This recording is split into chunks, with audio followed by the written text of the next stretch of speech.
Huang from Macmillan Education, and I am joining everybody from Shanghai, China. I'm the teacher trainer and academic consultant for Macmillan Education Asia, based in China. So really nice to see you.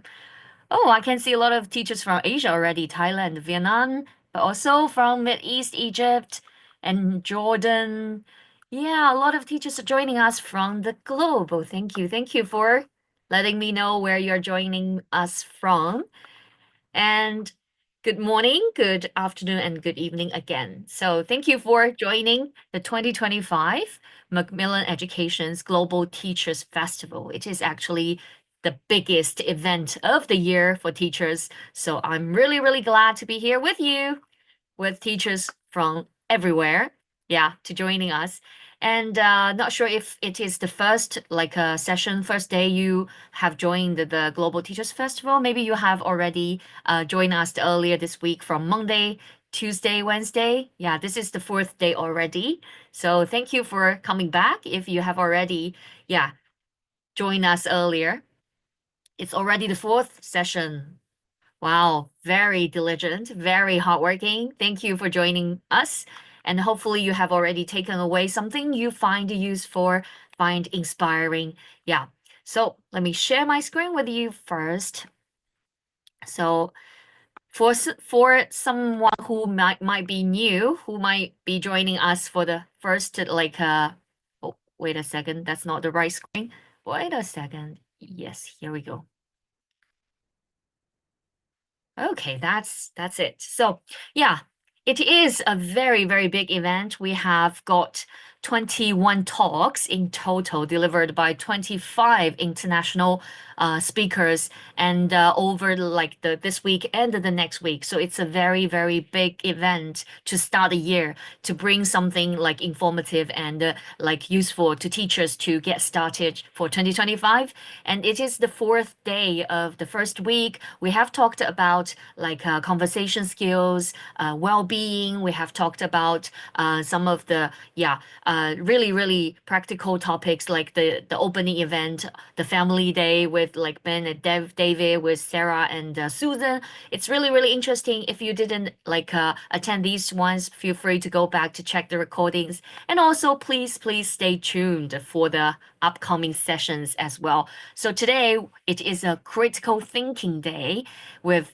Rose and Chia, and tomorrow we're going to have some sessions focused on grammar and vocabulary. So yeah, please stay tuned and get registered if you haven't. And we will have 5 days coming up next week as well. So please, yeah, remember to come back. We have topics like understanding the I generation, conversation, critical thinking, neurodiversity, and AI tools, and so on and so forth. So thank you for joining us today. Stay tuned until the end of next week as well. And very importantly, the certificate will come in the virtual goodie bag in a week. So about a week after today's session, you will receive an email. Please be patient with us because we have a large group of audience to send to the email and the virtual goodie bag. So it will be there in about a week, and you will find not only the certificate but also the recording and the slides, and also something useful for you to take away as resources and tools for your teaching as well. If you do have any problems, please email us. Yeah, here's the email address on the screen for you. Yeah, you can contact us if you do have any questions about the virtual goodie bag or certificate, but it will be there in a week. And as I mentioned, today we are going to focus on critical thinking. We're going to take a moment to think critically, and especially, yeah, it's the AI era. We have been exposed to so much information, and we get a lot of information every day. Our students are being exploded by a lot of text, a lot of information, yeah, from the internet. So it's just very important for everybody like us, like our students, to think critically and have that kind of critical literacy to be able to, work better and live better, a life. So without further ado, I'm going to invite the first speaker to the stage. So we're going to have Cheer on the stage first for our first session. Hello, Cheer. Yeah, it will take a moment for Chia to take the stage, so let's wait a moment. So Chia is a very, very old friend of Macmillan Education. We've had her for previous like webinars and a lot of trainings. She's very, very good at presentation. And I really, really like her way of like presenting. And today she's going to bring us a session about developing critical thinking skills for the future. So Chia, are you there? Hi, I'm here. Can you hear me? Yes, great. Thank you very much for joining us. We're really happy to have you with us. So could you please say hi to everybody and have a maybe quick introduction about yourself? Thank you, Super. Thank you so much for having me, Macmillan, for inviting me for your festival. It is truly a huge festival that goes on for 2 weeks. It's so much to learn and so many experts to learn from. So I'm very honored to be one of them. Um, Today we're talking about critical thinking. I understand that from the chat field, some people are familiar with the concept of developing critical thinking skills in the English language classroom. Some are less familiar. So we're going to have an overview of what critical thinking skills are, what kind of sub skills make up these critical thinking skills, why they're important, and most importantly, how can we educators develop those critical thinking skills in a practical way in our classrooms with our students. Yes, so I'm already very excited and looking forward to the content. So please, teachers, if you have any questions while listening to Cheer, please feel free to share your thoughts in the chat and also submit your questions in the Q&A button, and I will come back at the end to have a quick Q&A with Cheer. So the stage is yours, Cheer. See you. Thank you so much, Super. And hello, everyone. It's really great to see some of you. It must be really, really, really early in the morning. Like Amalia, you're in Argentina. That you must be Uruguay, Peru. You must have woken up really, really early for this. So thank you. And for those in Asia, you are staying up really late for this. Those from Vietnam, for example. So thank you for letting us take up a bit of your bedtime, really.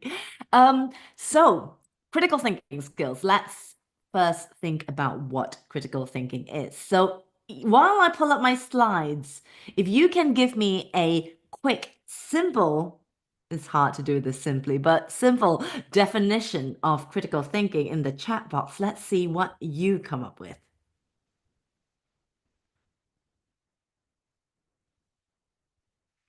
Can you all see my slides?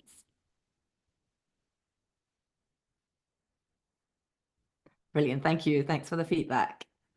All right, so we've got some answers coming from different people. Let's see. So Asma says critical thinking is about solving problems. You're not wrong at all. Very good. Analyzing, Joanna, yes. Analytical skills, yes. Michaela, yes. Hi, lovely to see you again too. Kotorova, using common sense when presented with information. I like the fact that it's about what we do and how we think when we are being presented with information. That's really, really important. Common sense, however, isn't always very common. Is it common? Is common sense common? Questioning skills, Orlando, absolutely, yes. Thinking outside the box, I like that, Juba. Okay, being able to analyze. So the word analyze has come up a few times. Understanding. Yeah, understanding is definitely part of it. And how we choose to understand this information that we've been presented with is a huge part of critical thinking. Analyzing, evaluating, and then communicating your opinions. Thank you very much, Saha. Some really good definitions here. Now, let's have a look at one of the so-called official definitions of critical thinking that was given at a critical thinking and educational reform international conference back in 1987.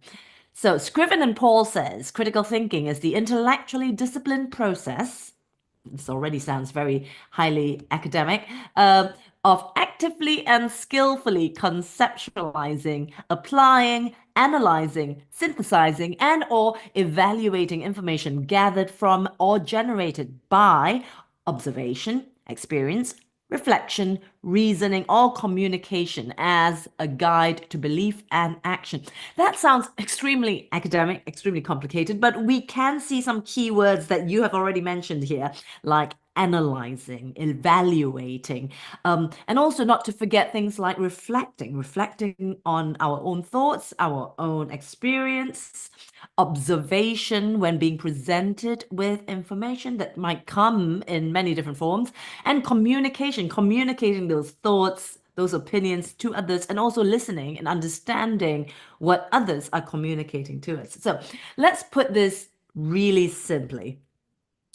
According to Emma Sue Prince, who wrote the wonderful book Seven Skills for the Future, and I've got it right here, really, really great book. Totally recommend that you read it. And Emma Sue Prince has obviously critical thinking as one of the key seven skills that she says will be important for the future. And her definition of critical thinking here, put simply, is making an evaluation or judgment about what we see or hear about facts or a situation presented to us. So it's a bit like what you said earlier about the information that's being presented to us. And this information might be a website, it might be a news article, it might be gossip that we hear from a friend, or even a situation, not necessarily information, but a situation that's happening right now that's being presented to us.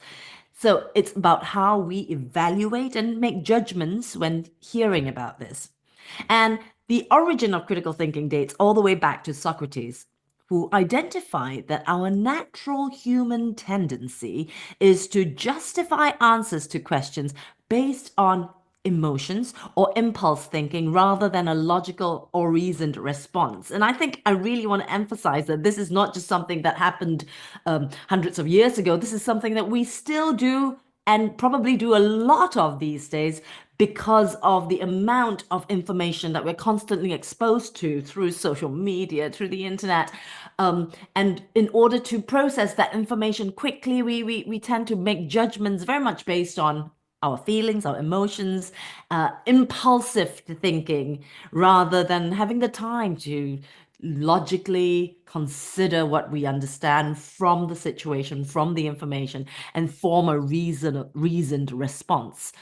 So Emma Sue Prince says a shocking amount of thinking that we do today is actually very much biased and uninformed and probably based on emotions and impulse thinking. Um, as we said, in a busy life, our brain has no time to process everything. And information is coming to us in so many different ways. Our brain has to find shortcuts, different ways to make sense of all this information that we've been given.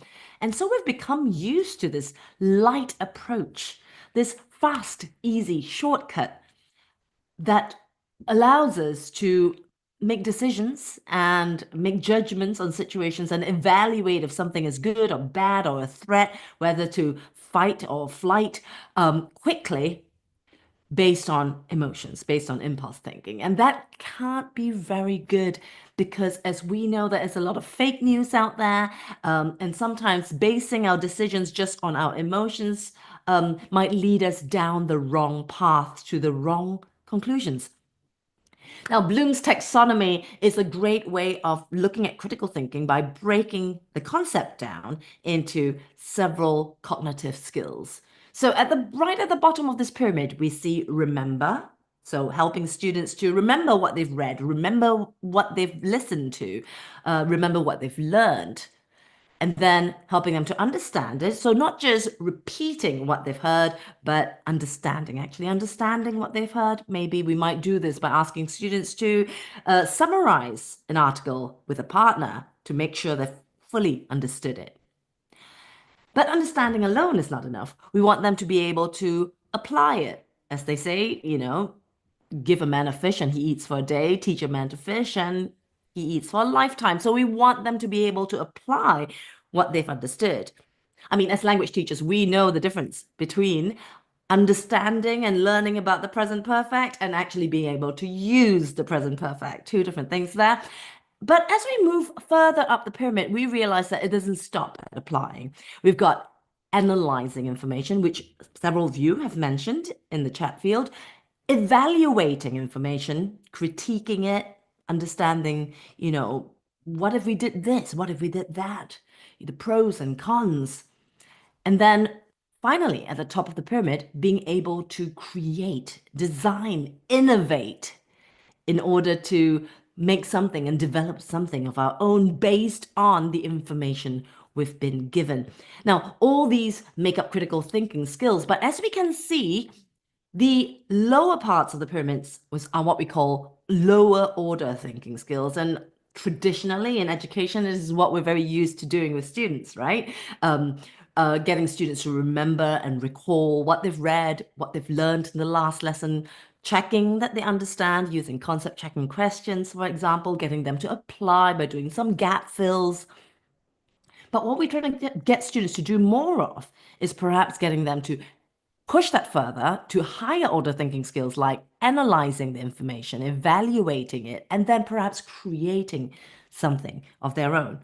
Now, using the chat field, would you say, if you're thinking about how teacher-centered or student-centered each of these phases might be, would you say that lower order thinking skills are more teacher or student-centered, or teacher or student-led?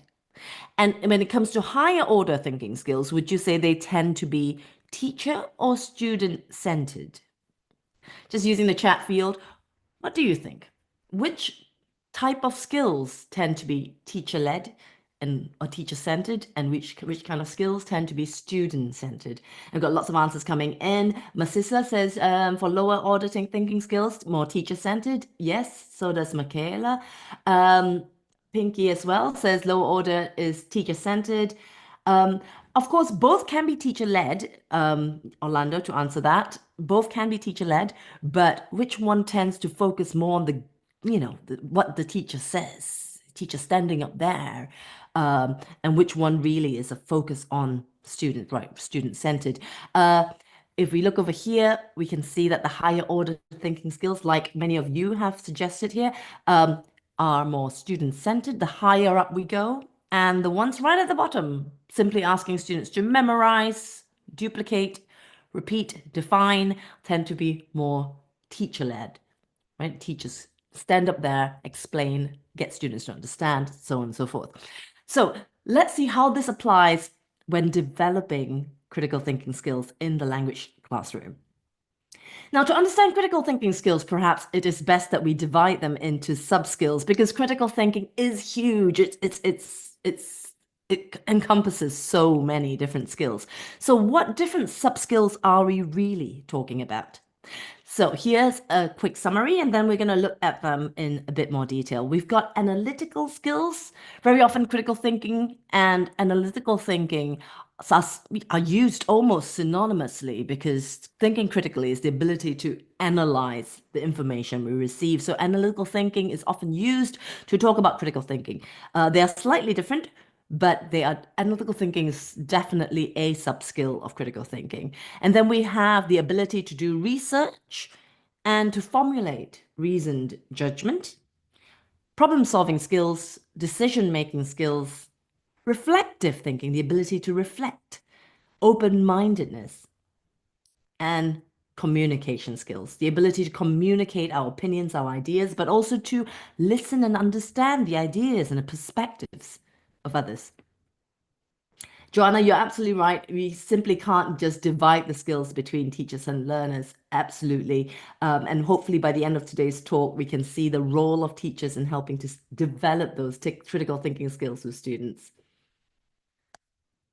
So let's have a look at the first one, analytical skills. Right, what are analytical skills? It is about helping students to look at complex information and complex issues and break them down into manageable chunks, or what we teachers call scaffolding.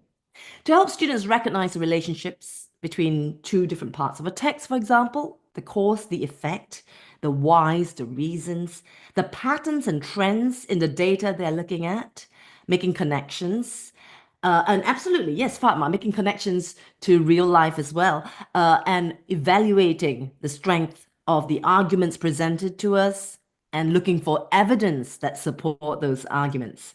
Absolutely. Why is analytical thinking so important? The World Economic Forum has just recently released its Future of Jobs Report 2025 that looks at skills needed between 2025 to 2030. And This was taken from the report. As you can see, the top skill that all companies surveyed felt was important to the future of the workplace is analytical thinking skills, skills that will help our students get employed, analytical thinking. But analytical thinking is not the only critical thinking sub-skill that we see here. We also see a related skill at number 4. We've got creative thinking, but often very related to critical thinking. If you remember that Bloom's taxonomy pyramid, creating, inventing, designing, producing was at the top of that pyramid. Create, and that has a lot to do with critical thinking, creative thinking. And we can also see from number 8, curiosity and lifelong learning. Curiosity helps push our students to want to know more, to find out about the other perspective, to dive deeper into thinking about issues and not simply rely on those impulsive one-moment judgments. But right now, we're looking at analytical thinking and that top most important core skill in 2025. Now, we can see here a infographic, which is one way of presenting information in a palatable, easy to digest sense to our students. So we see a infographic here presented to students, and then we ask questions to enable them to break the information down into manageable chunks. And how do we do this? We do this in the form of questions. So if you look right next to the infographic on the left, we have 4 discussion questions. It says, discuss with a partner. Starting with the first question, which food group in the infographic do you eat most of? Which do you eat the least of? Here we're really breaking it down to something really easy for them to answer. Students are basically using their own experience and answering the question, a very factual question that doesn't require too much in-depth thinking, right? Let's just recall and reflect which of these food groups do we eat the most of, least of. So we're asking them about their experience. Then we move on to question number 2. Which do you waste the most? And we're going from very factual, experiential talk to actually getting them to really now go a bit deeper and reflect on their experience. Which do you waste the most? And then number 3, why do you think people, restaurants, and supermarkets waste food? Again, we're going even deeper now, asking students for their opinions and thoughts. And number 4, what do you think governments and individuals can do to reduce food waste? Here, we're pushing them to that top level of that Bloom's pyramid. Create. Can you innovate? Can you create suggestions? Can you create and find innovative solutions to the problem of food waste? Getting students to suggest, recommend, innovate, develop, create. And here, I want to focus on the power of the question. Earlier, one of you said, that distinction between what is student-led, teacher-led, student-centered, teacher-centered can be a complex one, for sure. But in order to develop critical thinking skills, it is so important that we don't do the critical thinking for our students. For such a very long time, the role of the teacher was the fountain of knowledge. We stand at the front of the classroom, perhaps behind a lectern, and we do the thinking for our students. Our students, perhaps, especially in some areas where hierarchy is a big thing, might take the thinking of the teacher as their own. However, in order to develop abilities like analytical thinking with our students, we should not be analyzing for the students and then giving them the information to remember. After all, we are developing higher order thinking skills, not just remembering and lower order thinking skills.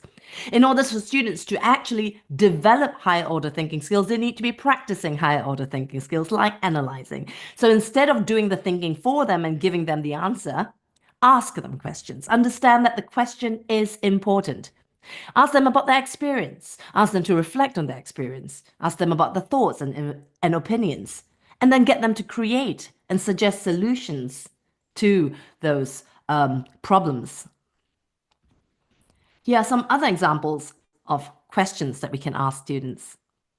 Just because we are not the fountain of knowledge in front of the classroom does not mean that our role is redundant. Our role is to ask questions that are useful, that can help to personalize the topic, to make the topic interesting, but also to help them analyze and break the information down into manageable chunks.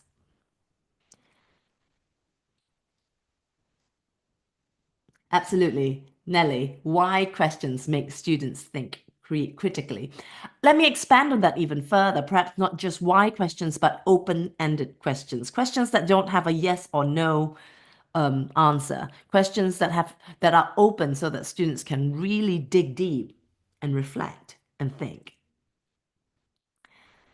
Here's some questions that I formulated according to these different skills on the Bloom taxonomy. So at the bottom, lower order thinking skills. Remember, we might ask questions like, what is it? Who is it? Where is it? When is it? Can you list three of that? Can you recall this? Can you identify that? Getting them to check their understanding might require them to describe or explain what's happening and say what the main idea is and summarize. Getting them to apply what they've learned might involve them explaining the approach they would choose and why they've chosen this. But then as we move further up that into higher order thinking skills, we're asking questions like, what's the relationship between this and that? What is the cause of this? What are the reasons for that? Why do you think? What's the function? What evidence is there for you to believe that? What's your opinion of it? What if, the very big hypothetical, what if? What would happen if this was done? And then at the top of the pyramid, what can you produce? What can you invent? What's an original way to do this? So moving from analytical skills to research and reasoned judgment, getting students to explore for themselves. When students ask us a question, instead of giving them the answers, getting them to find the answers for themselves and do their own research, to discover what is reliable and what's relevant amongst all those sources of information that they're bombarded with online, to objectively be able to analyze that information and evaluate how credible is it. Is it fake news? Is it not? Considering the multiple perspectives and synthesizing information, summarizing it from not just one source, but different sources, and then to make decisions based on logical inferences and sound reasoning, and not jumping to conclusions and judgments too quickly.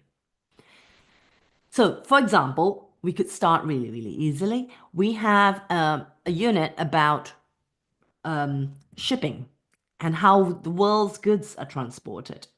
Before we expose students to researching the World Wide Web, we might give them an article to read and then perhaps guide them through thinking critically in the article about, for example, the reasons why so many world's goods are transported by cargo ship and the positive changes, etc., negative changes.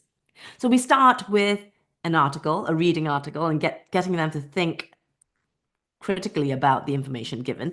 Then we might move them towards bigger questions, questions that might not be found in the reading article, questions that might require students to go off in pairs, in groups, to discover and research the answers to these questions before formulating their own opinions and thoughts and suggestions based on the research they've done. Projects that require students to discover more and explore the topic more before actually forming a reasoned judgment about what's good and what's bad, what are the pros and what are the cons, and what should be the way forward. To do this, we need to understand the power of inquiry-based learning. Inquiry-based learning is learning that requires students to be curious, lifelong learning, that a lifelong learning skill that requires students to go and find questions for themselves. But being able to do research and reason judgments means that students also need to be able to spot the fake stuff. Students need to know the ethos and the agenda that lies behind the authors or the person who produced that information, their intent. And in the talk after this, Rose will be talking a bit more about that. So please do stay for her talk. It's absolutely wonderful. But here's an example of how we can hold our students' hands and take them through step by step how we can understand and evaluate the claims that are given in an article or piece of information, and how we can look at such a claim and before evaluating the evidence given to us. The next sub-skill, the third one here, is problem-solving skills and decision-making skills. Getting students to understand when a problem is being defined and being able to brainstorm potential solutions, consider pros and cons of each option and reflecting on the outcome. Very important life skills.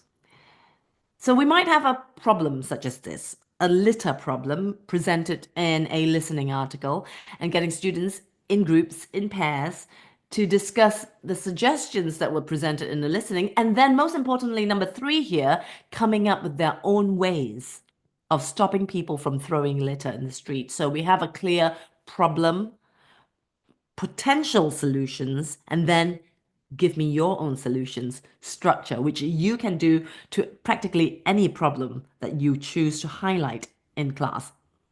Here's another one. We've got an article about food waste. Very often, we all know what it's like. We ask students a question, and some students look at you and say, don't know. You say, give me some ideas. What are some solutions for this problem? Students say, don't know. I have no ideas. What do you do then? As teachers, we learn to scaffold information, so we should scaffold the development of critical thinking. Here, if you look at number 1, getting to students to brainstorm ideas and solutions from scratch can be really, really difficult. But instead, if we give them some ideas to start with, here you have some solutions, and then students are to mark the ideas from 1 to 8, very easy to very difficult. And then in exercise 2, they are then asked to work with a partner to add their own original ideas. Sometimes throwing students into the deep end and getting them to brainstorm ideas from scratch can be useful. Sometimes when students are new to developing critical thinking, there might be resistance. So offering them some ideas to get them started, to get them motivated and interested, might be easier than throwing them into the deep end and expecting them to swim. Here we need to also understand the power of working together, of collaborating. As we know from Vygotsky from long time ago, the zone of proximal development, ZPD, we are much more powerful when we collaborate. We can come up and learn so much more when we work together. So putting students in pairs, in groups, and getting them to analyze and evaluate together. But it's also one thing about working together that it gives us. It allows us to be more open-minded. It allows us to hear different points of views and different perspectives, and then critically examine our own points of views, our own assumptions, our own biases. Always, of course, remembering to suspend judgment of the opinions of people we don't agree with until sufficient evidence is gathered. Critical thinking activities that we do in groups can help us to be flexible in updating our beliefs based on new information, and continuously evaluating our own thought process and our own thinking process. Absolutely, Leslie. Students become more tolerant when they are used to working together. So here's an example of working together and getting students to reflect, right? You have an article about virtual labs, and you're getting students to really dive deep. What are the advantages? What are the disadvantages? What kind of benefits can this result in? What is your opinion about this? But not just getting them to do it alone, getting them to work with a partner so that different opinions can come together and allow more critical thinking to happen. Of course, just thinking about facts alone can be useful, but we can't talk about critical thinking without talking about emotions, getting students to also reflect on their emotions. What surprised you? What interests you about this? What's your opinion? And what worries you about this? Getting students to really dive into those emotions, because awareness of their emotions will help them avoid those emotional impulse thinking judgments and help them to really, really think more critically and more in a more self-aware manner than if they had not considered their own emotions. Here we need to understand the power of facilitation. As I said, we teachers are so used to the concept of a teacher standing on a stage behind a lectern, lecturing and being the fountain of knowledge. We don't have to be the fountain of knowledge to teach critical thinking. What we need to be able to do instead is to help students understand that their ability to think critically is within themselves. And you, as the teacher, just have to guide them towards it. We are facilitators of developing the skill. We can't do it for them. In the same way that a driving instructor shouldn't be driving for the student to teach them to drive, they should be guiding them. We should be that guide towards them developing those critical thinking skills. And finally, the last sub-skill I have for today is communication. Being able to clearly express our thoughts, our emotions, our complex ideas, but also to be able to listen to information, to take in information, to ask clarification questions, to truly comprehend different aspects, different perspectives, different angles of that information. Here we have an example of an activity that requires students to work in small groups to communicate by writing an opening statement in a debate. Getting students to work together to communicate ideas to the rest of the class is a good way of getting everyone involved, communicating, and of course, practicing those essential language skills as they do so. To do this, we need to help students understand the power of diverse voices. Diverse voices exist in every classroom. Students have different opinions, they disagree, perhaps based on personality, different past experiences, different backgrounds, different communities they belong to. And this can be so powerful. Having different voices helps students to develop that tolerance of disagreeing, that tolerance of understanding different perspectives, but also the richness of the different perspectives can enable them to become more innovative and more productive as a team.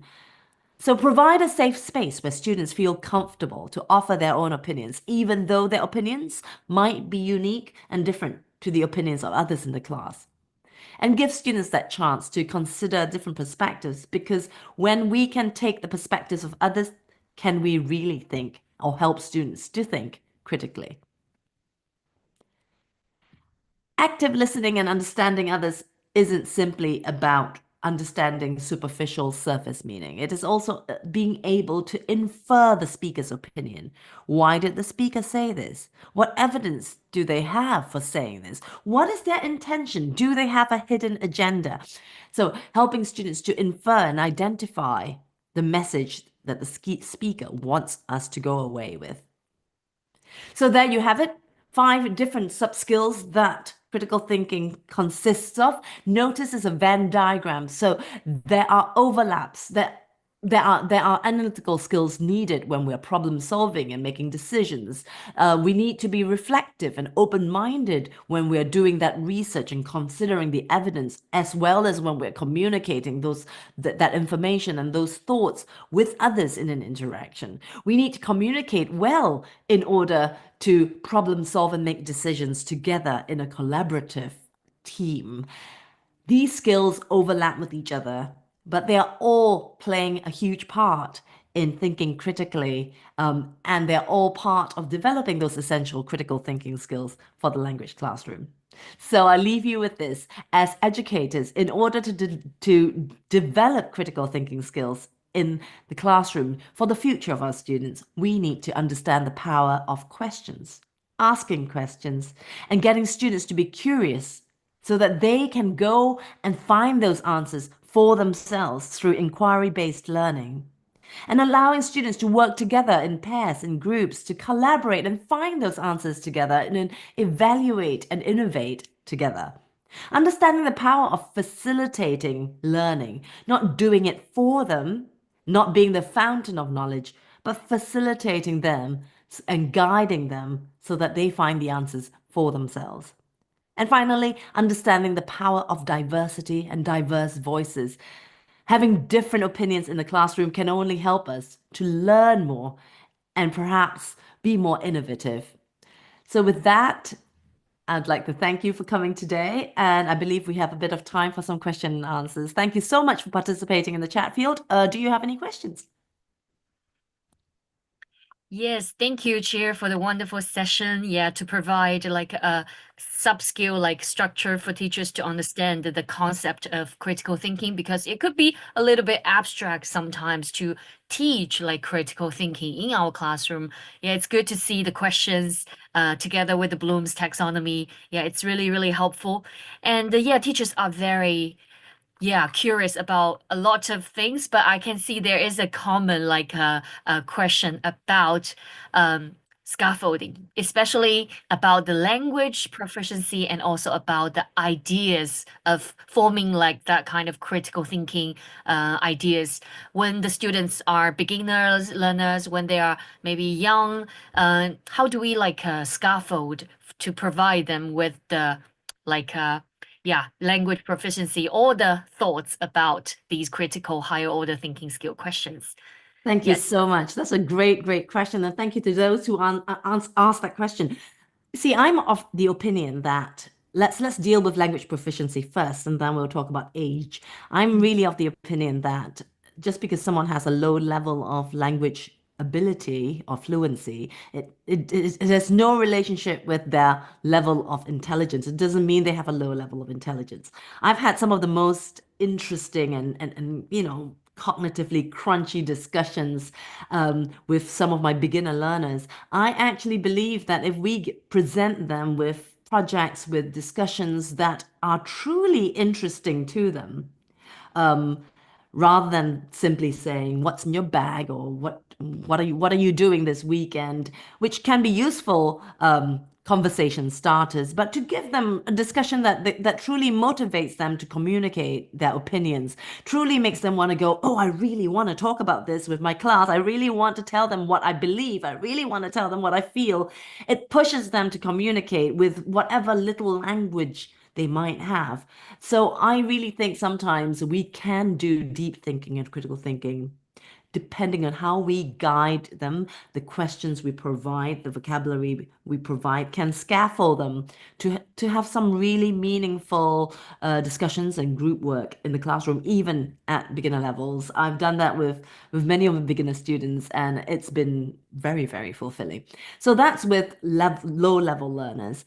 Then we talk about younger learners. And again, I think that young learners are actually at the best stages of developing those critical thinking skills.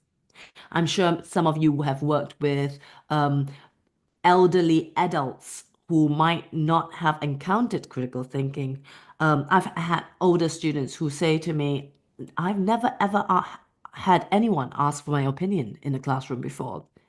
Right? They're really surprised when I say, so what do you think? What's your opinion? And they're really surprised. They say, no one's ever asked my opinion. I don't know what to say, except I don't know. And some of you might have had students who often say, I don't know when you ask for their opinions because they're not used to it. And I think it's about training students to really have a chance to think about and reflect on their thoughts and opinions. And if we can get them young and train them to think critically from a very young age with topics that they relate to, topics that they're interested in, then can we help them to grow up into adults who are used to thinking critically? Yeah, I hope that answers I'm it. with you totally. Yeah. And I think that Bloom's taxonomy like pyramid is also a very good like a tool to use, because we don't have to be critical like higher order thinking skills like for the whole class. We can definitely start from the bottom, adding a little bit more to the like top, but depending on your students, depending on your students like age and the proficiency level, we can balance the ratio of these higher order and the lower order thinking questions or discussions, to make sure the students can start from the bottom all the way up, having opportunities to maybe to try different thinking skills as well. And scaffold them accordingly. I think Perez Perez Cervantes makes a really good point. It says teachers rarely take the time to listen to what students have to say, and that is so important, right? We're so used to having this fixed lesson plan. We go up there in our classrooms and we know what we want to say. We know where we want that lesson to go. And so when students want to take a bit more time to explore something, to ask questions, to discuss, we are so unwilling to move away from that lesson plan and to let students cultivate that. And instead we hurry them along going, okay, we don't have time for this, time for the next exercise, time for the next listening activity. I've often heard people say, teach the students, not the plan. I think that is absolutely true.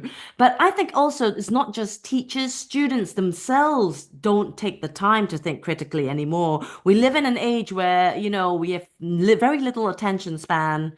Thanks to how technology is today, we're flicking through videos, 30-second videos. If you see a video that's 5 minutes long, it's way too long. Oh no, I can't watch a 5-minute video. I need my videos to be 30 seconds long. But that's the kind of world we live in today. And with this low attention span and this need to go quickly with all the information we receive, I think we are thinking critically a lot less.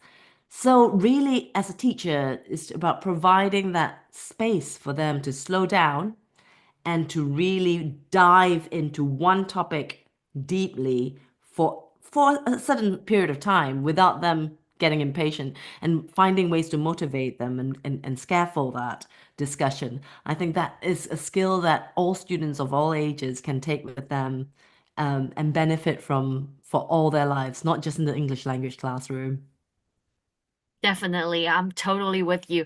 Yes, and it is very inspiring, yeah, to see examples to can be like used in the classroom from your session. And thank you very much again, yeah, for the brilliant ideas and examples. So yeah, as Chia has used some of the examples in her session, I'm going to give you a 5-minute break together with the video about that course Chia referred to. So I'm going to share my screen with you and please take a look at this video about Skillful third edition, which is the course Cheer referred to in her sessions with these examples. This is a great session with a very good critical thinking, like syllabus integrated into the whole lesson plan, the whole like scope and sequence. Yeah, with a lot of activities designed, especially to like develop students' critical thinking ideas. And we are going to grab a tea and have a quick, maybe, yeah, 2-minute break with this video, and we are going coming back for Rose's session.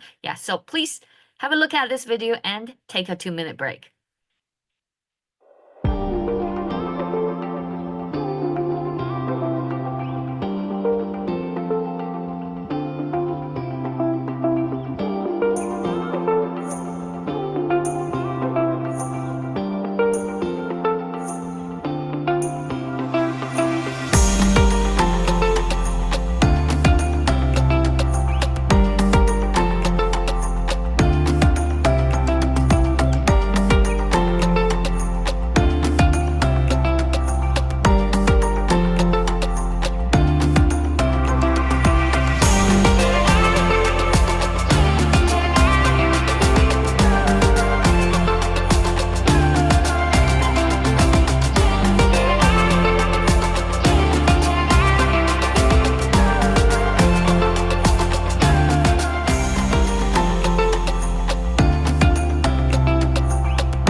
Yes, so hope you enjoyed watching the video about Skillful third edition.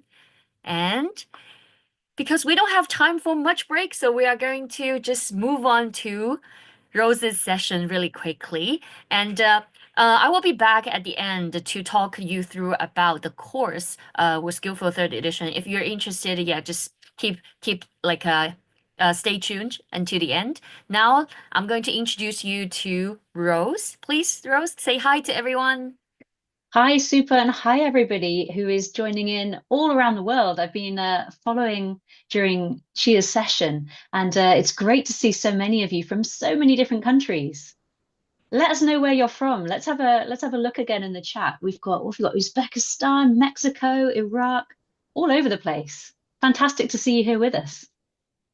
Yes, and thank you for spending your night or early morning with us. Yeah, it's such a great time to see so many teachers coming from all over the globe together with us. And we have listened to Chia's session about critical thinking skills and teaching critical thinking skills and break them down into sub skills and using different kinds of questions to facilitate and motivate students. And Rose, can you give us a little bit hint about your session? How you're going to tackle like critical thinking in your session. Yeah, so I really enjoyed Chia's session, and I've made a few notes. There's so much overlap with what we're talking about today. They complement each other really nicely. So Chia was talking about the power of asking questions, the power of diverse voices, all of these things very linked with what I'm going to talk about. That's a little clue. I don't want to say too much more. I want people to stick around. Yes. So are you ready to kick off? I think I am. Yeah. Should we do it? Okay.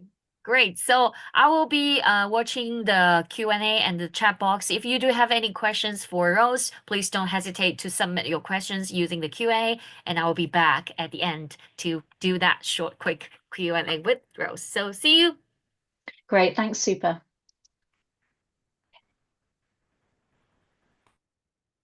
Okay. Hopefully everyone can see my screen there.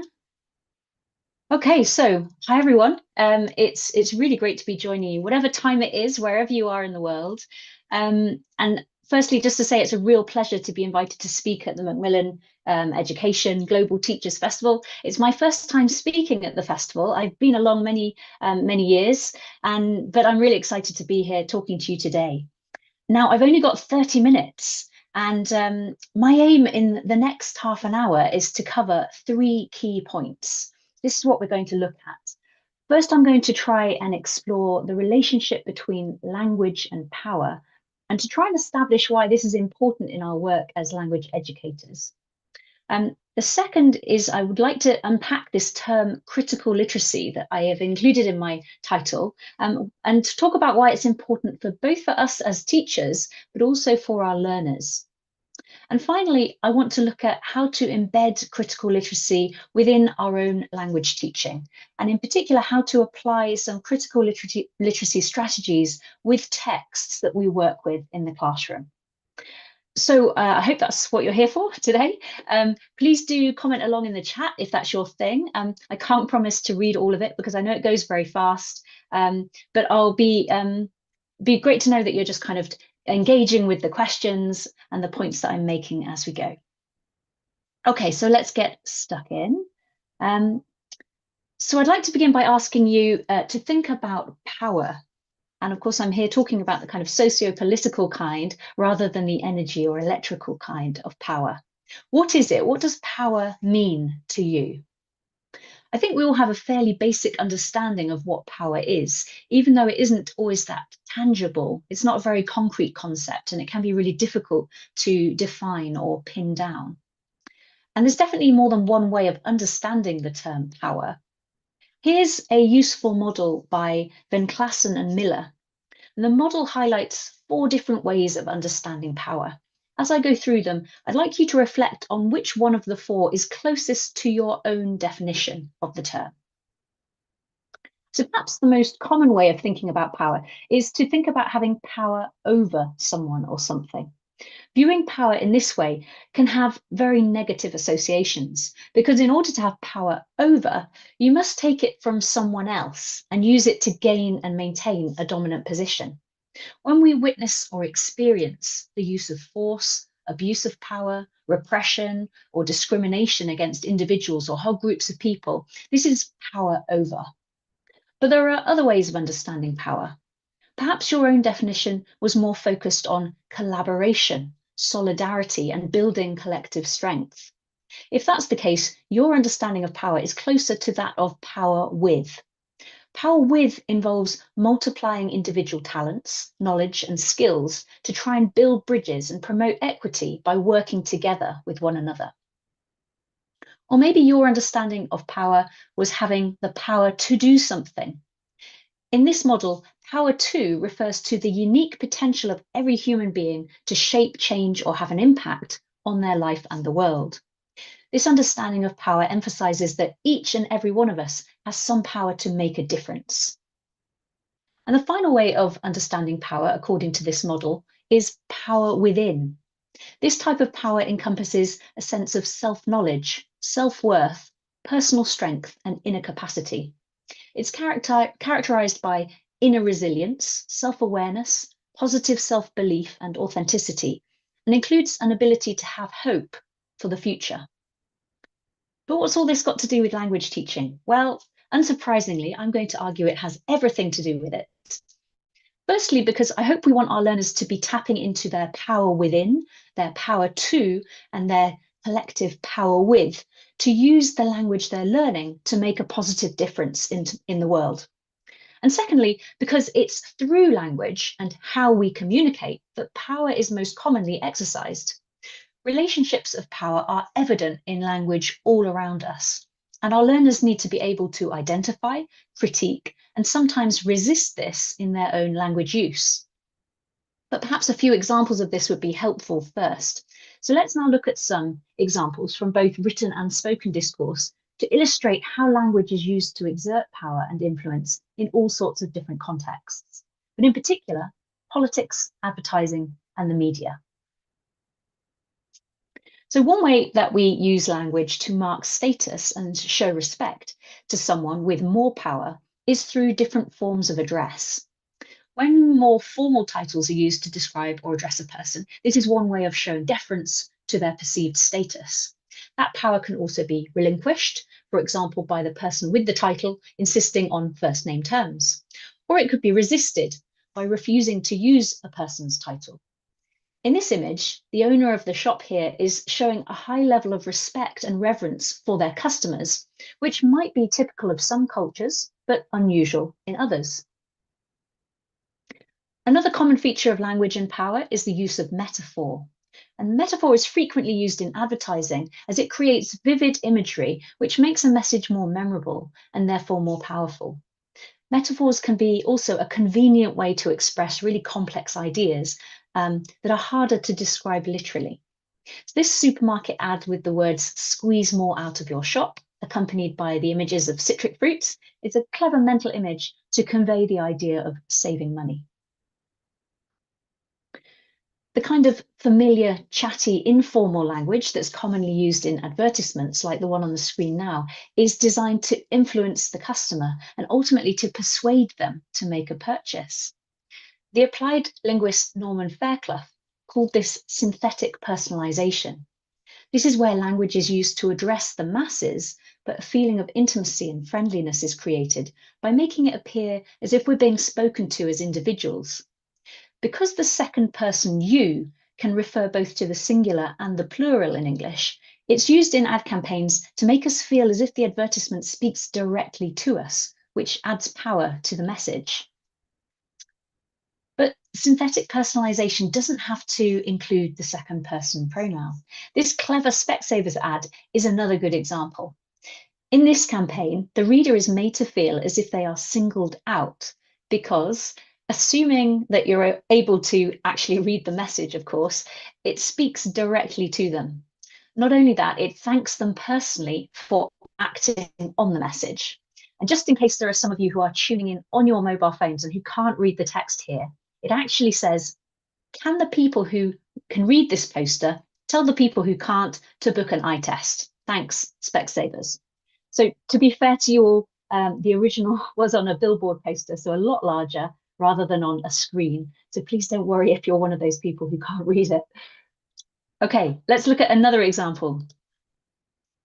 This temporary notice pinned on a pub door reads as if the building or business is speaking to the customer, apologizing for its appearance.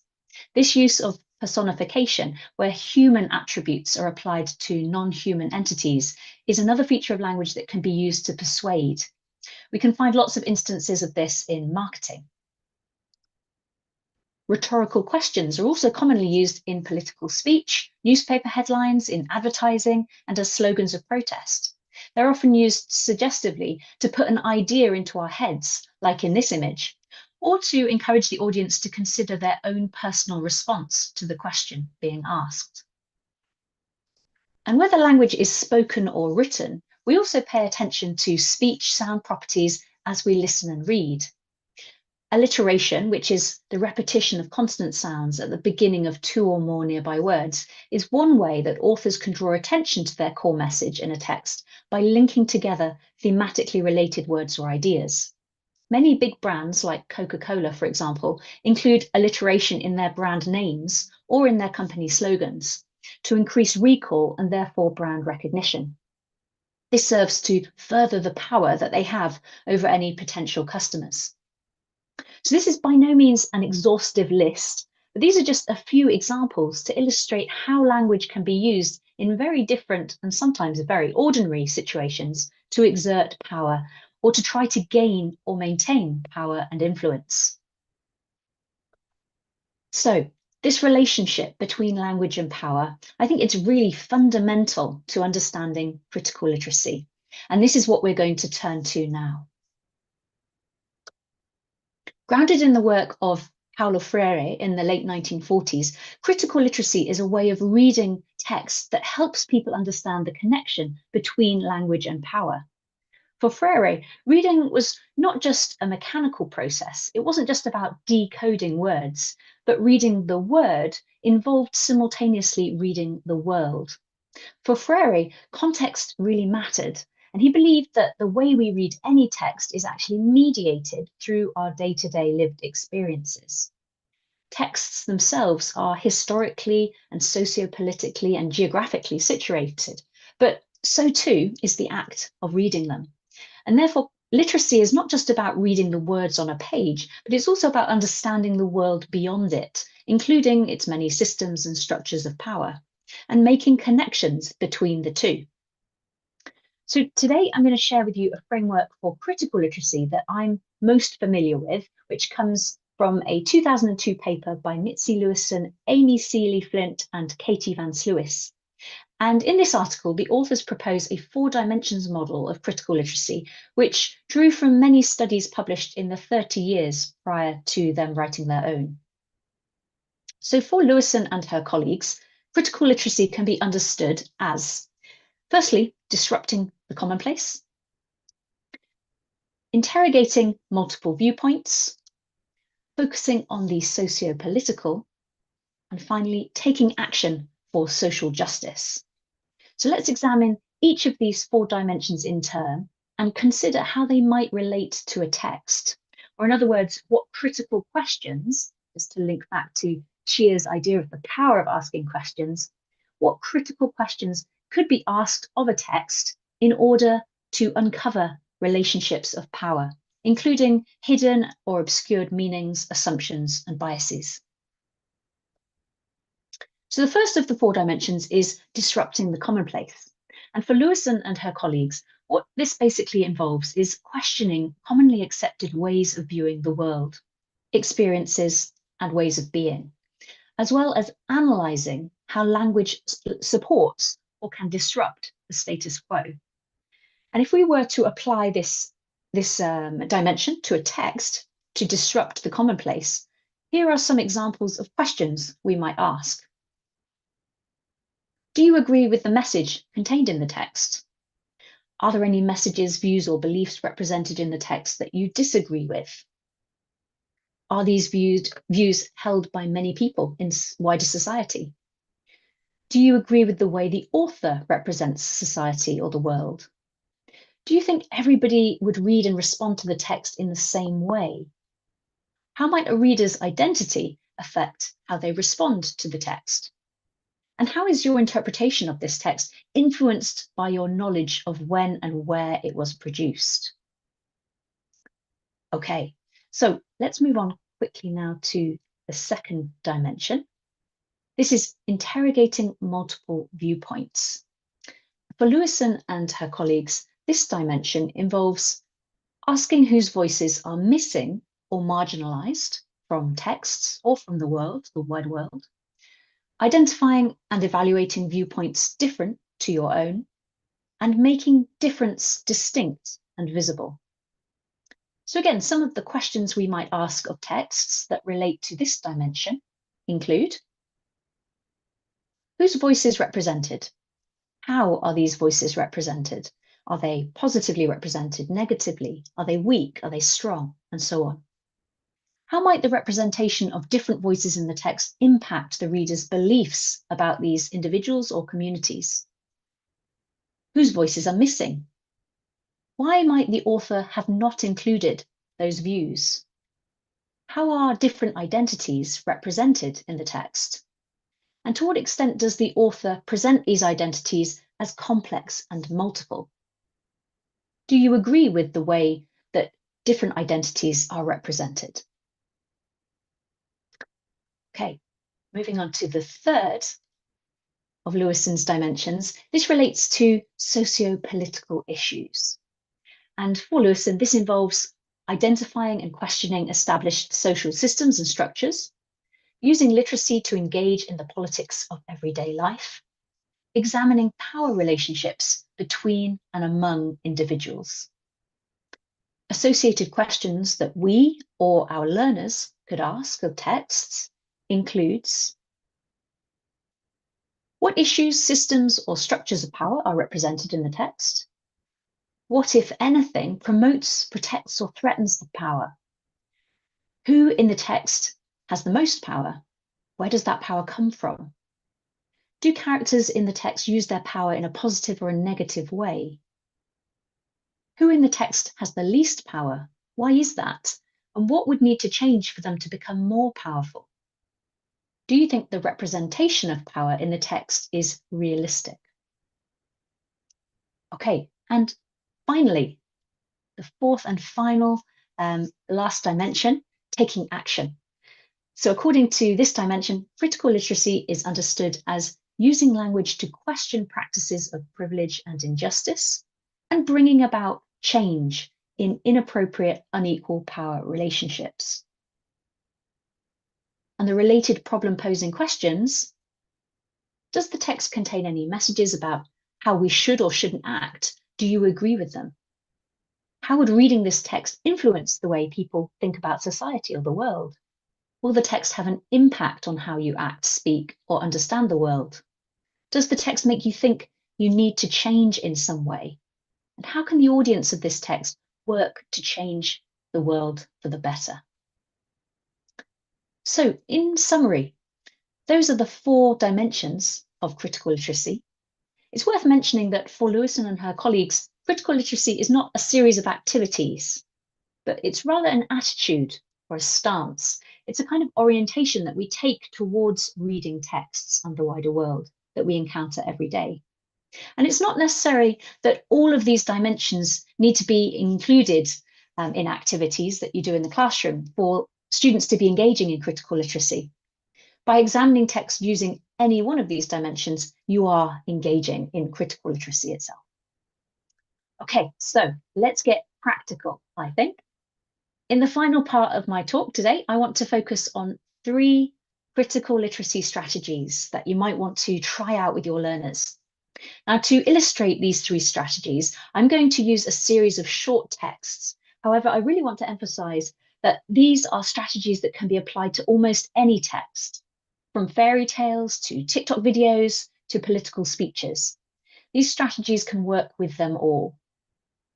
So the first of the strategies we're going to look at is called the rest of the story.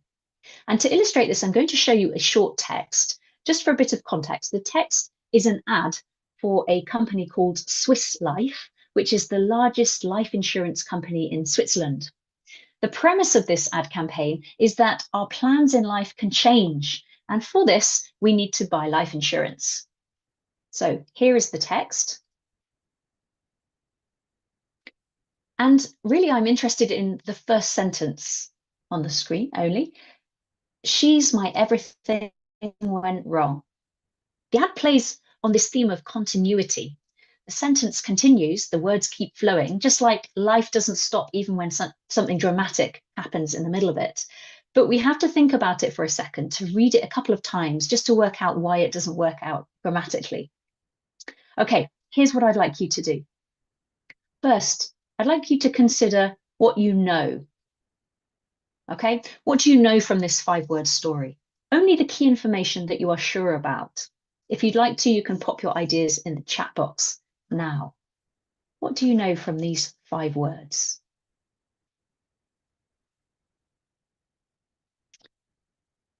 Okay, what I think I know is, firstly, I think there are 2 characters in this story.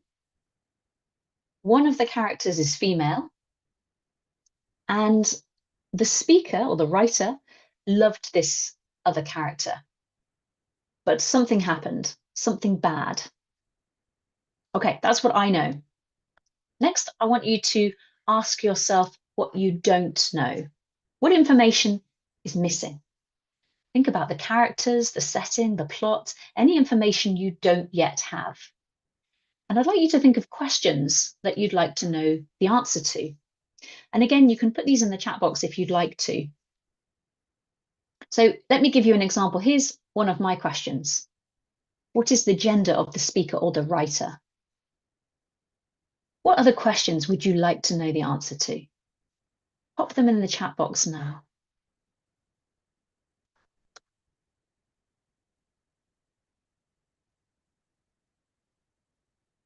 What went wrong? Yeah. Did they divorce? Did she die? Good questions. Okay. All right. Here are some other ideas, some other questions I'd like to know the answer to. What was their relationship?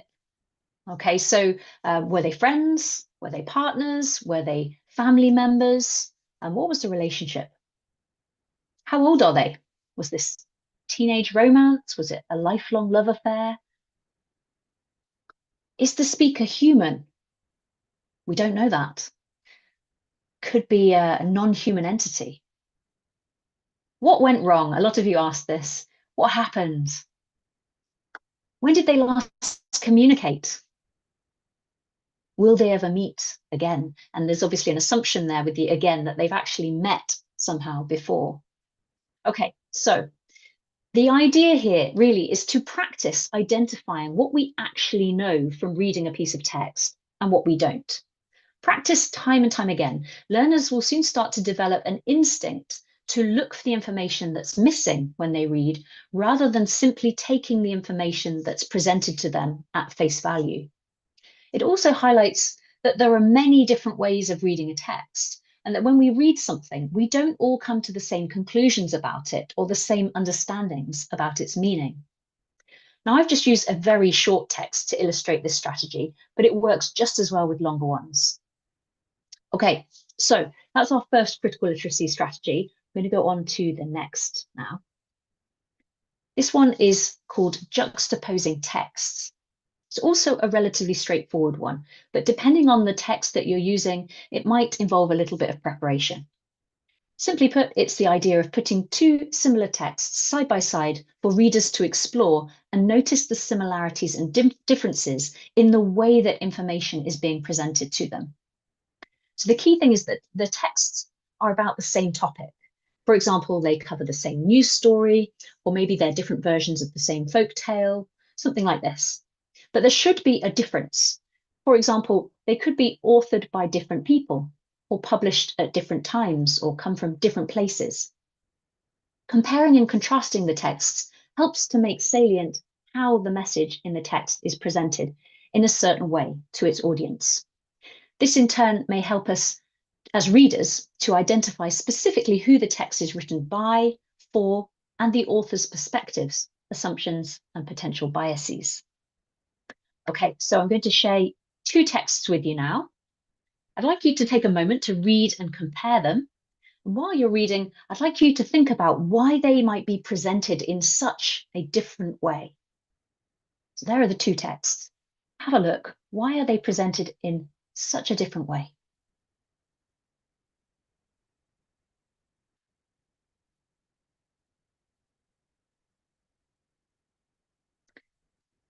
Okay, we're going to do some critical literacy now. So let's have a look at the two texts. We don't know, if we look at the one on the left, we don't know exactly who created this poster because there's no logo, there's no clear details of the author included there. However, we can probably guess that it's some kind of group or organization that wants people to be able to vote. And from the language and use of you, this is evidently the intended audience. It's clear that the author also believes that someone or something is trying to disenfranchise voters, perhaps by preventing or discouraging them from registering. The language of the message is capitalized and uses synthetic personalization, which we saw earlier, to speak directly to the reader. And this creates a kind of underlying sense of urgency, the urgency of the message. It also includes a link to the British government website and a QR code that actually links to a Guardian article about how holding an early election could leave students unable to vote. The text on the right also encourages the reader to register to vote, but in contrast to the stark black and white, this advert is colourful, friendly. It's kind of designed to look like a highlighted sticky note. And it includes a step-by-step guide to the registration and voting process, making it seem easy and straightforward. This poster seems more official. It's got the logos of the local council and the Electoral Commission in the top corners, and a website and contact details at the bottom. So why do we think these two texts, which ultimately appear to have the same aim, to get potential eligible voters to register, why do they convey their message in such a different way? Well, if you guess that it's connected to the target audience and where these posters were produced, you'd be right.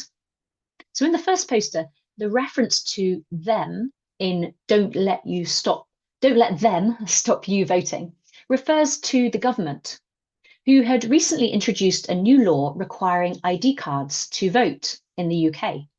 And I spotted this poster on the street in Brighton last year. It's a city on the south coast of England with a very high student population. Students who were less likely to have the ID needed to vote, but crucially also who would be more likely to vote for the opposition party. In contrast, the second poster was produced in a constituency that has an older electorate who were more likely to vote for the government, but also more likely to have the ID required. So juxtaposing texts just like this is a really fantastic way to develop a more nuanced understanding of local and global issues that might be important to our learners. As we've seen, reading text side by side can actually open up a whole load of interesting questions. Unfortunately, we don't have time to delve into all of those now, but it could also help to develop an appreciation of the socio-political and historical context in which a particular text is produced. And if you'd like to find examples of news stories to do this with your students, there are a few really great sites out there that are worth checking out.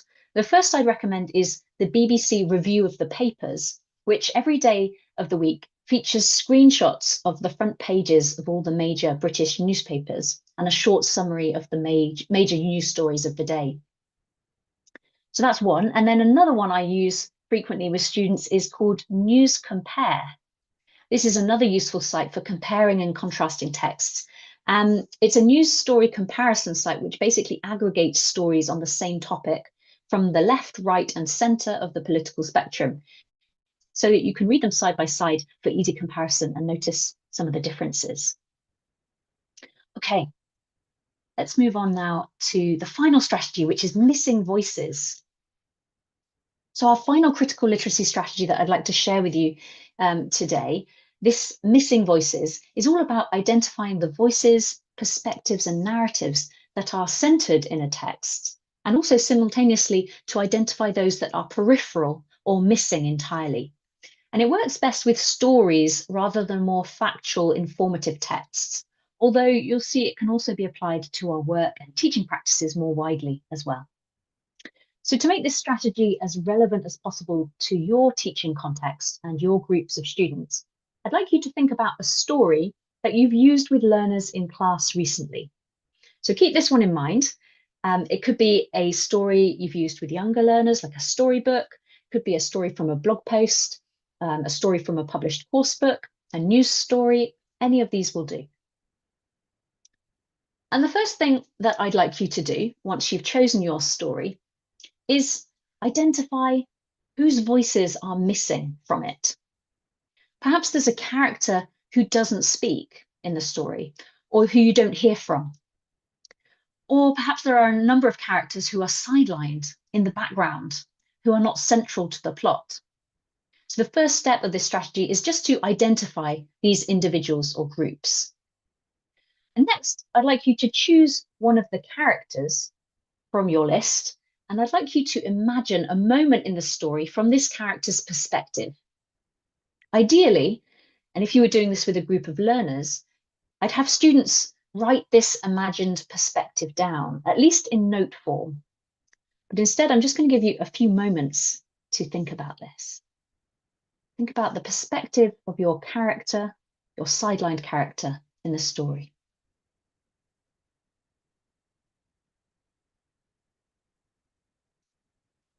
Finally, in class, and unfortunately we can't do this here right now, these stories would be swapped or shared by learners, reading aloud their monologues to their partners. And as they swap their stories, they can think about and reflect on some of these kinds of questions. So firstly, I'd invite their partners to guess who was speaking. Could they guess which character it was from the story? And then at which point they were speaking. So what were they talking about? What had just happened? And I'd also ask them to think about how they felt about this character before reading or hearing the story from their perspective, and then how they felt about them afterwards. And specifically, what language made them feel that way. So this critical literacy strategy encourages learners to see the world through the eyes of others and is hugely important in building empathy. It prompts students to think about those who have different life experiences, or perhaps even different identities to them, and to put themselves in their shoes. I think there's also a really important extension of this strategy as well that we should all be applying in our work as language educators. Critical literacy strategies are not just something that we should be teaching our learners to practice, we should also be implementing this in our everyday professional and personal lives as well. So don't stop with the texts your learners read. Think more broadly about the voices that are missing from our classrooms.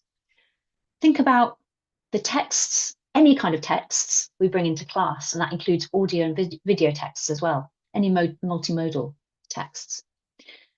You could think about the guest speakers that you invite to your courses if you are able to do that. The course books and the texts inside the course books that your learners use. Also, any texts that are used in exam testing, any kind of text that students have to read and respond to. And finally, the voices of the students themselves. And then also thinking more broadly as a profession, I think we should continually question who we're hearing from, whose voices are less likely to be read or heard in our professional contexts. And that goes for the reading lists that we include on teacher education courses. It goes for the lineup of speakers that we have at teacher conferences, teacher educational programs, and also the makeup of management and organizational boards within our industry and within our field. I know a lot of progress has been made over recent years to try and ensure that minority groups are better represented and that our profession celebrates and nurtures this diversity, but there's still a lot of work to be done in challenging stereotypes and breaking down barriers to equal and fair participation. And I think we all can play a part in doing that. Okay, so to briefly conclude then, at the beginning of this session, I set out to try and clarify why thinking about the relationship between language and power should matter to us as language teachers. Relationships of power are embedded throughout the language we use and encounter on a daily basis. And in order to critique or challenge unfair or unequal systems and structures of power, language is a really critical tool for our learners to be able to use their power with, power to, and power within to change the world for the better. In the second section of today's talk, I introduced Lewison's 4 dimensions framework for critical literacy, along with some problem-posing questions that relate to the different dimensions and can be used with your students to encourage them to think more critically about texts. And in the final and last part, the last few minutes, we've briefly explored 3 critical literacy strategies called the rest of the story, juxtaposing texts, and missing voices, all of which can be applied to a range of different everyday texts for you and your learners to try and uncover hidden meanings and consider the social implications of what we're reading. So I hope this has been a useful and informative session for you. Thanks so much for your active participation and everybody's contributions in the chat box. And here is my bibliography with some of the texts that I've referenced during this talk. Thank you so much. And thank you so much, Rose, for the brilliant session. I think teachers have been responding like very actively in the chat, saying it's very deep, very like unbelievably amazing and very special, unique like perspectives and points of views, and a lot of good examples as well. You give us to like think about the meanings or the messages behind these texts. I think that's something really, really, yeah, blowing our mind. And I am personally very much, yeah, making notes and yeah, thinking about the teaching and also the training I do. And I think, yeah, there is a very interesting question from teacher. Let me double check the name, make sure I pronounce it right. Just wait a second. It's about um EFL teachers. It's from Orlando. I think he or she might be asking about how like EFL teacher or English teachers can be trained, because I noticed that you are specialized in like critical thinking or critical literacy. Yeah, but most English teachers are not trained to deal with or develop critical thinking. Ourselves, how can teachers, yeah, find the right way to develop themselves, their own critical thinking skills, and also pass it over to their students and implement them in the classroom? Yeah, do you have any experience to share? Yeah, I think you've almost answered the question there, actually, which I think is hopefully something that I tried to get across in the talk and in the work that I do, is that we have to start with ourselves. We have to start to develop our own critical literacies and our own critical thinking skills in order to be able to teach them. Because how can you teach something that you don't know and practice and do yourself anyway? So I suppose I have to start with my own critical literacy. I have to constantly practice what I'm preaching and really start to think about different perspectives, be questioning things all the time, be curious, practice some of the strategies that I've just introduced. And I think this is really important. I think it should be built in to teacher education more generally. I think this is a big area where, as a field, we're perhaps not doing very well at the moment. And this is a big important part of my work. I actually have a course that I've written which focuses on global citizenship in language education with Norwich, with NILE, Norwich Institute of Language Education. But obviously, a lot of teachers will never be able to do that course. I think coming along to sessions like this and just generally trying to practice and incorporate it into your personal life as well as your professional life is very, very important. If you are a critical person, you are more likely to share that criticality with your students. Yes, and I think it's very, very inspiring to hear you talk, and also, yeah, thanks Macmillan, yeah, to bring you here and share these amazing, yeah, information and like the practical like ideas and strategies with us as well. And thank you very much again for the amazing session. And Thank you, I will Siva. move. Yep. Do you have any final words to share with Just to teachers? say a big thank you to everybody. I haven't been able to follow the chat. There's a lot in there, which is great to see that people were engaging with what I was saying. So I'll have a quick skim through now, but thank you so much, everybody, for coming along. Thank you for your contributions. Yes, and thank you for sharing your amazing ideas, teachers, in the chat. And I've been following it, and it's been very heatedly discussed.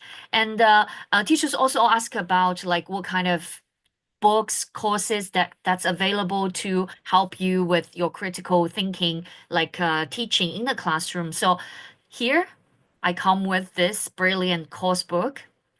Oh, oops. Wait a second. Yeah, let me share my screen with you. Yeah, I think teachers sometimes find the critical thinking a little bit abstract or hard to uh, teach, hard to implement in the classroom. So you probably are looking for a good course book that can help you with these critical thinking skills and also activities or tasks that can be integrated with language teaching, but at the same time to develop critical thinking. So this is a course from Macmillan Education developed for young adults and adults who are going to develop their language proficiency at the same time their academic skills, including, of course, critical thinking skills in their university programs or even younger or older.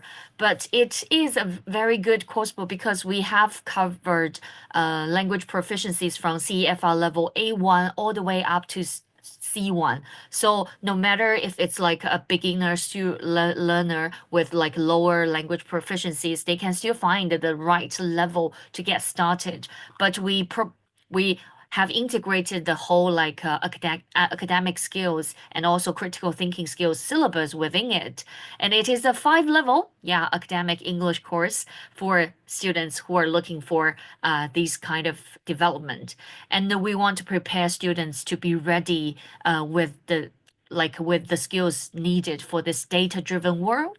So let me give you a little bit more information about the course itself and how Skillful third edition. It's the third edition already, and it's been very, very popular across the globe. And we have a lot of teachers and students who have used the first and second edition of it. And last year in 2024, we have upgraded it into the most up-to-date version, which is the third edition. And now we can say it can help students with their development of their language proficiency, first of all, with the step-by-step skill development. We have a dual skill syllabus, which means we have two books per level. One is speaking and listening, one is reading and writing. So we have a very structured and intensive language syllabus to help the students develop these 4 skills. And there will be a lot of skills, a wide range of skills matched with these 2 books, so they can be used hand by hand together to develop these 4 skills across the 2 books. So it is very, very a solid foundation for the language proficiency. And then at the same time, we have the critical thinking syllabus. So we have a very comprehensive syllabus of critical thinking skills. We break them down into sub-skills. We have a syllabus to encourage students to think critically. After every listening and reading lesson, there will be a critical thinking section to help the students to practice their way of thinking and to form their own opinions, and also to do pair work, group work, to express and share their ideas in a very structured and scaffolded way. So critical thinking can be taught with that syllabus integrated into it, and teachers will to ease the teachers preparation, to help the teachers to save time preparing the course. And it's been very well integrated with the language, at the same time the skills. And also because it's an academic English course book, we have a very special academic vocabulary sector. So we not only introduce general vocabulary, we also have the academic word list and also the academic idioms, where the students can get themselves familiarized with the vocabulary used in academic texts. Not only in the reading, but also in the listening. We use a lot of videos, audios, different kinds of multimodal content to engage the students with these language. And also the skills needed for academic. So we know when students get into the university, they are challenged by a lot of tasks, which requires a lot of new skill set.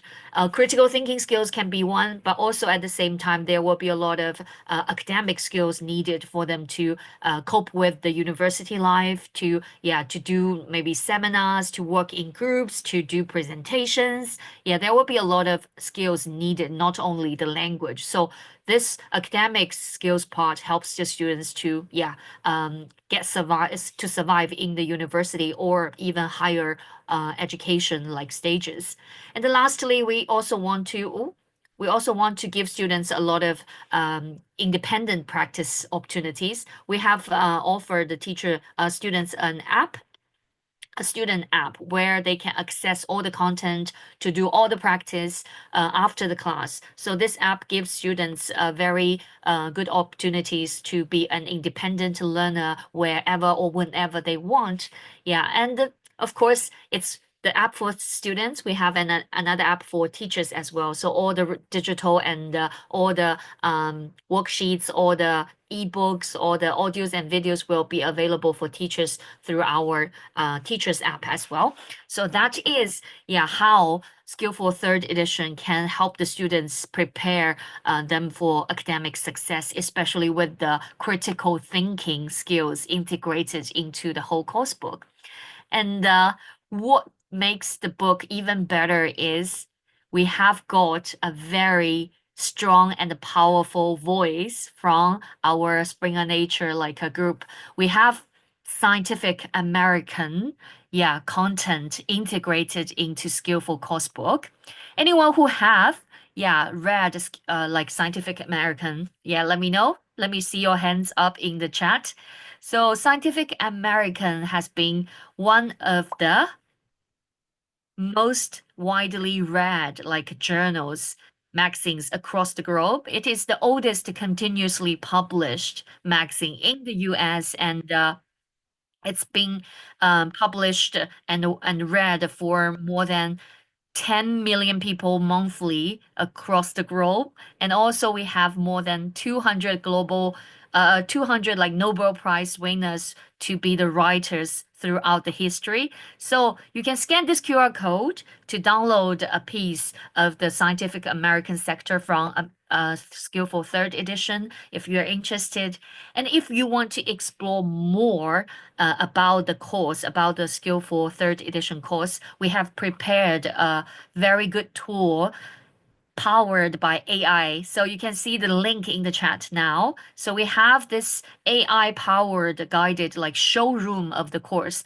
If you click the link, it will take you to a very good showroom of the whole course. You can go through the unit, you can see the key features, and you will be able to understand how a unit is organized and how we take the students through like activities, and also how critical thinking activities and tasks will look like in each unit.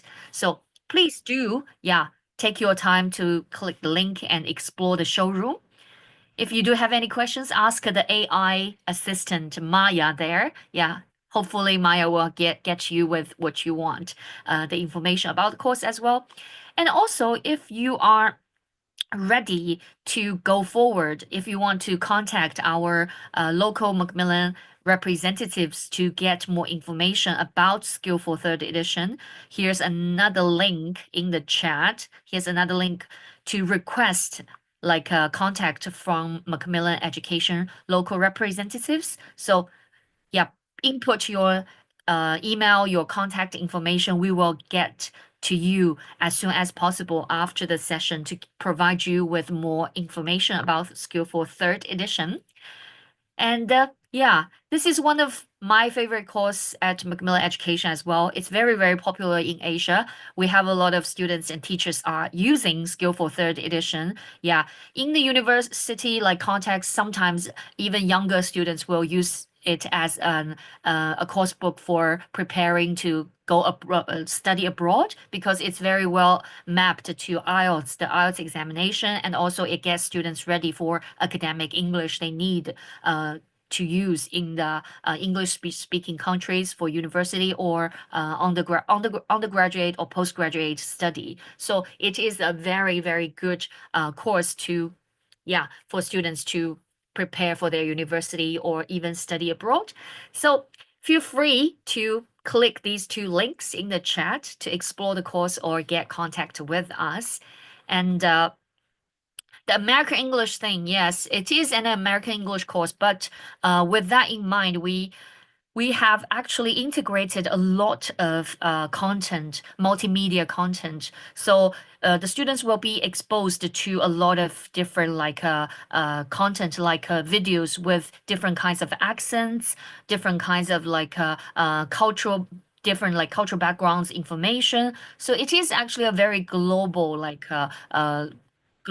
course with different content, with like podcast from Scientific American, with videos from the Reuters. Yeah, so many content will be fit for different students and different schools. Please, yeah. Don't hesitate to take a look, to give it a chance to explore the showroom and to see what you can find. Okay, so thank you very much.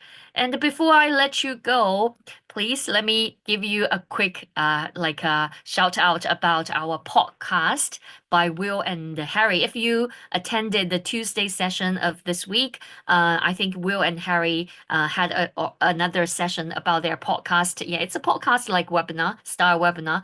And if you find it interesting, if you want to listen to more podcasts from Macmillan Education, please, go forward to check out the Advancing Learning podcast. We have a link in the chat. You can go and subscribe and follow us and keep listening to our podcast. And don't forget to check out our tomorrow's session as well. If you're waiting for your virtual goodie bag, please stay tuned and please be patient with us because we will have the virtual goodie bag come in about a week after today. So you will receive an email from Macmillan Education with the certificate and also with the session recordings and the presentation slides and also more related training content, which is related to today's topic about skillful, about critical thinking. So you will find a lot more useful resources in the virtual goodie bag. It will arrive in about a week. So please, if you have any questions, you can reach us. And tomorrow we are going to have 2 sessions coming up, focusing on teaching grammar and vocabulary, getting a little bit more practical, down to earth. So please don't forget to come back tomorrow to attend Anna and Matkoska's session. And we also have another week coming up. So this is the 4th day, and we have another week coming up. So please don't go away, don't go anywhere. And I think you have taken away a lot of information today. Please see you tomorrow. We will be here waiting for you tomorrow and the next as well. So it's quite late here. I hope you have a good evening if it's already late, and have a good day if it's morning in your place. So I will see you soon next week. Thank you. Bye-bye. Thank you very much for coming.